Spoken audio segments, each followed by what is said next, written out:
Welcome to a Mac Moment. My name is Patty Tingle and I'm your host for this segment that is brought to you by Mac Incorporated. Mac Incorporated is the area agency on aging, and this show, for the next 20 minutes or so, is going to explore issues that are important to people in our aging population.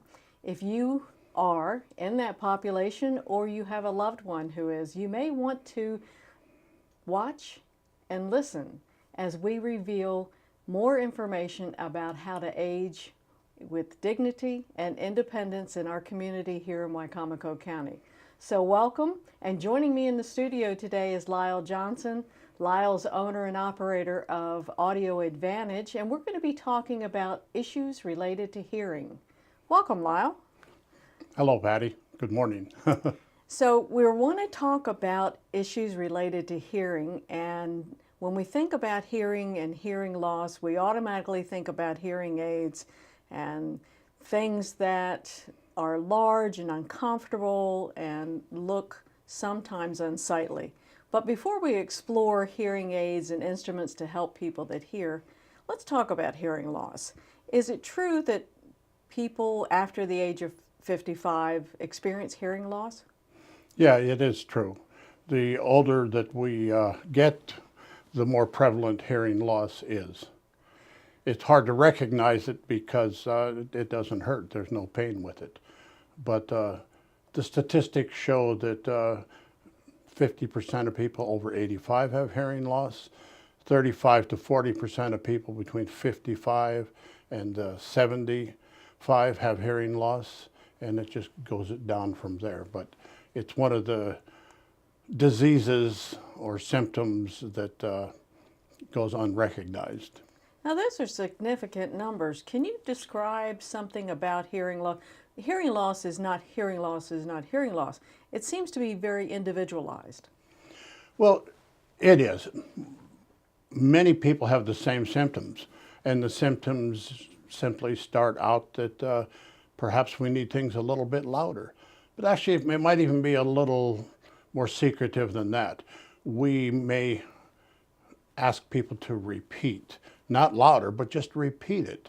We start to miss certain things. And we find that maybe people walk up on us. We're not as aware of what's going on around us. It doesn't take a lot of hearing loss for that to start happening. I heard one person say in conversation they had been accused of not liking children. And once they had hearing aids, that changed completely. Something related to tones. Good. We hear many people talk about their grandchildren, how their life was changed because they can hear them again. But the reason for that is, let's also include women's voices in there, if you don't mind, because it has to do with the tone or the pitch of the voice. So children's voices are usually higher pitched. A woman's voice is usually higher pitched. What does that have to do with hearing? It has to do a lot with hearing. Most people have what we would call sensory neural hearing loss. What that involves is, we just use both hands. This is bass and this is treble. This is children and women. When we start to lose just a little bit of our hearing, you can see what starts to happen. What's normal is not normal anymore, and so we don't hear like we should. We are not as aware of these sounds now, and it could be the voice, it could be birds, it could be many, many other things. But we don't recognize this because we still hear what's going on around us that doesn't have to do with voices. We can hear the car drive up in the driveway, but we can't hear the person understand them. We hear them, understand them. They're standing right beside us because of the type of hearing loss. So when we call sensory neural, just simply meaning some of the nerves are affected that affect the high pitches or the higher tones. Consonants would be another way. Does that explain it some? It does, but tell me just a little more. Now, you referenced that when we're having conversation, we ask people to repeat themselves, but people may also look at me strange because I have just answered a question that they didn't ask. Because my brain's interpreting differently? How does that work? So think of a puzzle. All conversation is a puzzle. And when our hearing is normal, instantly, we are just passive listeners. We just hear everything. When we start to develop a hearing loss, then pieces of the puzzle are now missing. So now we turn into an active listener. We have to really start to pay attention so that we can hear, involving perhaps more reading of lips or just trying to zero out everything else around us except that conversation. So another term might be, we say that people mumble. You can talk clear when you want to talk clear. So what's happening in most of those cases is that we're not hearing the consonants. Even an exercise that people do is the vowel sounds. We hear those quite well normally. A, E, I, they come deep, strong out of the throat. But some of our consonants, like an F or a TH, they're very silent. There's not a lot of power to them. Normal person hears them great, but they give us all of the beauty of speech. So in that puzzle, those are the things that start to miss. And now we heard 3:30 instead of 2:30. And so we're late for the appointment. We weren't trying to be late. We weren't trying to show that we're going to do it my way. We just simply, totally heard it wrong. So the ear sends the information to the brain, and then the brain deciphers it.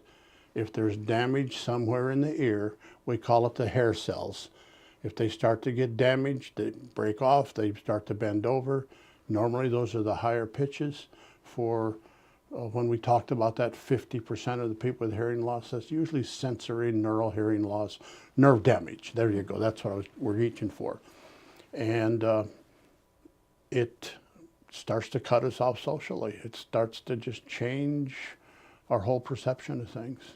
Now, we have in prior segments of this program been talking about things that happen to people seemingly invisibly as we age, but we talk about isolation and loneliness, and that feeds to a level of depression. It feeds to not eating well, not exercising well. We tend to isolate and withdraw from activities of daily life, but what you're telling me is that hearing plays a big role in this, because if I'm not hearing well, I can't understand what people are saying to me, and I may withdraw from conversation or may withdraw from my normal activities because of the embarrassment of not hearing well.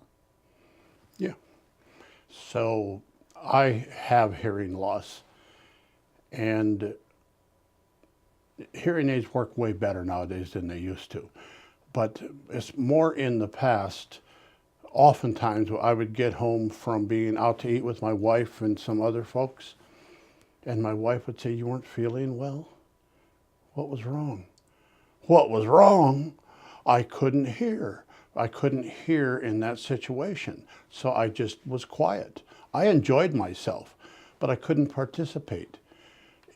So with myself, and others find this too, we may have to dominate the conversation in order to have a part in it. And then you know, my wife pokes me or interjects something else, and I'm dominating again, because then I can be a part of it with it, because it's very embarrassing. Or you bluff. You bluff. That's a huge part of it. We all start with bluffing, and we just agree, or we just smile. And then we get caught sometimes, and then we try to recover from that. So it's hard to identify those things having to go along with hearing loss, but we're losing one of our senses. And it doesn't hurt. There's no pain. It's invisible. We'll say quote unquote, but it's invisible because there's no pain. We'll put it that way. And being with no pain, we don't really pay attention to it to wonder what's going on with that. So does that answer that? With hearing loss then, if I'm doing some of these, is there occasion that the volume of my own voice would increase? Because maybe I can't hear myself, or do I become annoying to others because of the sound of my voice, because of my hearing loss? The idea is that yes, that happens a lot, but it doesn't really. Okay. It may, and perhaps that's because of the kind of hearing loss that I mainly deal with, that's nerve damage. If you take a look at other types of hearing loss, which we might call conductive, they're more mechanical in nature, then our voice may get much louder. But with hearing loss, you don't recognize how loud things are around you like other people. So you don't automatically change your voice to that. Okay. So does your voice change a lot? Do you start to whisper or do you talk louder? Likely you're going to start to talk louder some. And the more I answer that question, the more I have to say, I guess you're right. My wife does say, tone it down. And because I do start to talk louder. Okay. And because you don't recognize it as much. But I've got a lot of loss.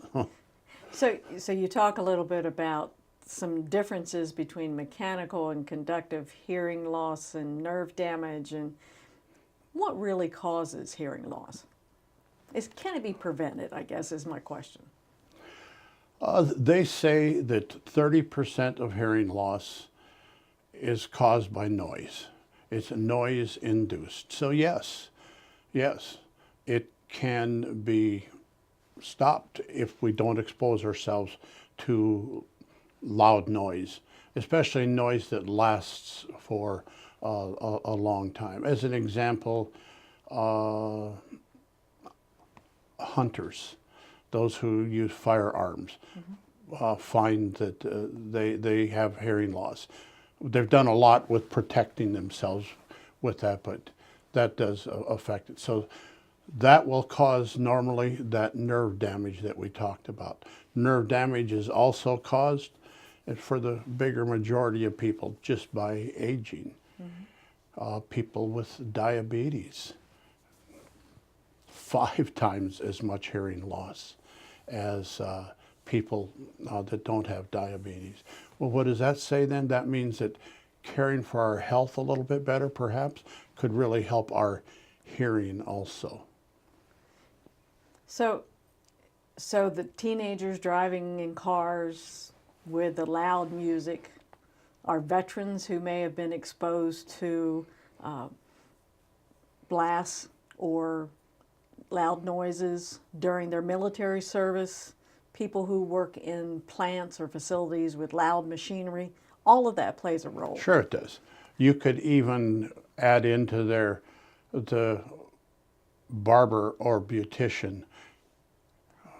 Okay, You don't explain think that about one to me. those, so it's just a steady sound, even from that clipper. You see a very special kind of hearing loss that barbers have, or women in a working on hair. They tell me it's not called beauty shop anymore. Okay. But with blow dryers and with the noise there, they end up with hearing loss. Always hearing loss that affects clarity or affects our ability to understand. Okay. And we keep talking about that kind of hearing loss because that kind of hearing loss is what really starts to isolate us. It can make us look like the fool.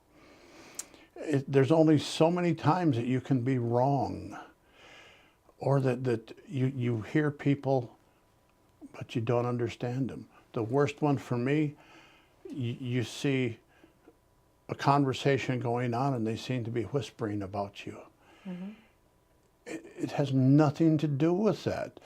They're innocent of that. It's me that's thinking that's what's because I don't hear well. Oh, so now I'm becoming suspicious. And that can develop with some people to the extreme. extreme. And we recently did a program at a restaurant, and one of the people that wanted to come, he and his wife came. So we're done with the program, and he hands me a note, and the note says to me that the person that just did this wonderful testimonial have been hired by us. We're paying him. And right off, I didn't get offended, because right off I knew. I hadn't really talked to this guy, but oh my, he has had a hearing loss for a long time. He is suspicious of everything. And finally, we confronted him with it. And the whole table was laughing about it, but that was it. Those that are close to him imagine the effect that has on them. Mm-hmm. But he is so suspicious. But what was interesting, this gentleman giving the testimonial came in the same way. He would have no part of this nonsense. There's nothing wrong with me, but now he's an advocate for, I hear better, the grandkids. Now, I did some reading recently, and a doctor from Johns Hopkins, Dr. Lin, I believe, made a connection between hearing loss and Alzheimer's. Can you tell us something about that? That's a very interesting. First of all, that connection shows that hearing loss, people with hearing loss develop Alzheimer's at the percentage of that is way higher, or dementia type illnesses. And now what they're saying is that hearing loss is what can really be adding to the effects of Alzheimer's. If you think about that, what does the ear do? The ear catches the sound, and it transmits it, turns it into electrical and nerve impulses to the brain, and then the brain understands. When pieces of that puzzle we talked about begin to get missed, the brain starts to forget those things. Mm-hmm. So you start to forget those things. Who observes Alzheimer's? Who observes dementia? Oh yeah, we recognize it ourselves? No, not real often. Other people, those around us, see they're different. What's happened? I see that this has progressed. The family gets together and starts to talk about that. Mm-hmm. And then we go to the doctor, and the questions, the battery of tests that they do, which usually does not include hearing tests, shows, they definitely are in the early stages or the mid stages, the later stages with Alzheimer's.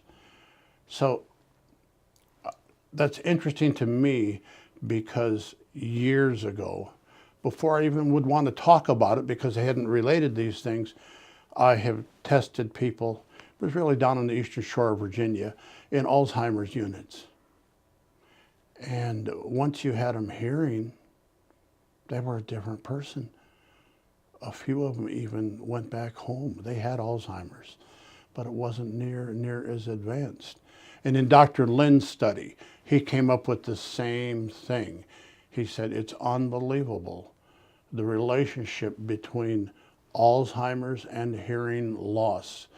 So his question was, can hearing aids, that was his specific thing, help then with Alzheimer's? And it was an absolute yes, yes, yes, that it can. So we've seen it for a long time. You don't want to talk about it, because then you put too much value on something that you're just not sure of. But you see it, but you're not sure, did the hearing aid really help them with that? But it does. It can add to our value of life as to who we are. Okay, if you're just joining us, I'm Patty Tingle, the Executive Director at MAC, and this is a MAC Moment. And we're talking today with Lyle Johnson from Audio Advantage on the topic of hearing loss and the impact hearing loss has on other aspects of your physical well-being as well as your cognitive well-being. Now, Lyle, the question we want to make clear, or I guess the point we want to make clear, is that hearing loss does not cause Alzheimer's. but it does impact a person's ability to function if they've been diagnosed with Alzheimer's. So hearing loss may contribute to behaviors that we had not yet before seen in individuals diagnosed with Alzheimer's, or if the hearing loss is addressed, their ability to function may improve. Absolutely. Let's just say we put it on a scale of 1 to 10. Okay.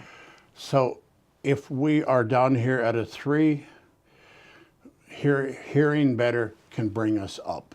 It can bring us up so we have a more vibrant, enjoyable, a part of life. Socially, we're with things, we're with it. So we don't become that special person as quickly. But does hearing loss cause Alzheimer's?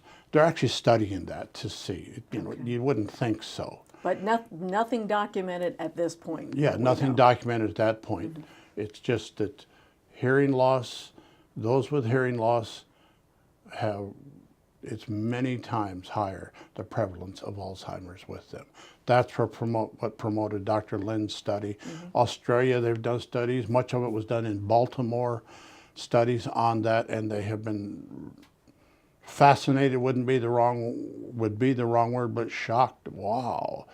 Because it's an easy fix if it can take us from being down here at 2 up several levels with something like hearing aids. Okay, so let's talk about the fix. We have not one size fits all, but for some people, hearing aids may be an answer. For other people, assistive devices, just amplification devices that may be available through the Maryland Technology and Assistance Program may help amplify telephones, for an example. But let's talk about hearing aids, because hearing aids have come so far in the last 20 years to something very large and cumbersome that people contend with and find annoying to something very small. Tell us about the advancements with hearing aids. So hearing aids have gone from being an amplifier to now being a computer. So when you think of amplifier, you think of loudness, don't you? We put hearing aids on people nowadays, and oftentimes they say, immediately their comment is, I don't think it's on. It's not working. These are people who've worn hearing aids before. Well, this certainly is working, but we're not relying on just amplification. It's a computer. It's very, very specific, not a huge wide range of where it's helping us. So hearing aids nowadays, in my book, because I'm comparing to the way they used to be, it's unbelievable. But maybe we could add in there, why do they cost so much? Because it could be part of the answer to part of your question there. And that is that we call it sensory neural hearing loss. And then we call the test we do, an audiometric test, we make an audiogram or a graph. There's not one of those graphs that are the same. Out of 10,000 of them, there's not one that's a duplicate of the other. So every hearing aid, every single hearing aid has to be set up for that individual if it's going to work. And it's just like it used to be general, now it's to the extreme of specific. So why do they cost so much? Because there's so much that has to go into every hearing aid so that it individually fits a person. They can't be mass produced and then you're done. Everybody is in line to buy the same one. It doesn't work that way with that. And they work. They really, really work. I am just so pleased with how I hear. I never thought I would wear a hearing aid that's behind my ear. I always wore the ones in my ear where they just look better, and they look good. But the comfort of the new, they call them RIC kind of hearing aids, is unbelievable. And so that's mostly what people wear nowadays, is that style of a hearing aid. They work wonderful. You really don't even know they're there. So most hearing aids that you're talking about, the ones worn behind the ear, are virtually no larger than my little finger. Yeah, probably about the size of the end of your little finger. Okay. Yeah, and they weigh an ounce. And it's not just addressing the hearing loss, now the hearing aids also have multiple features? Okay, it's a good question. Yeah. So,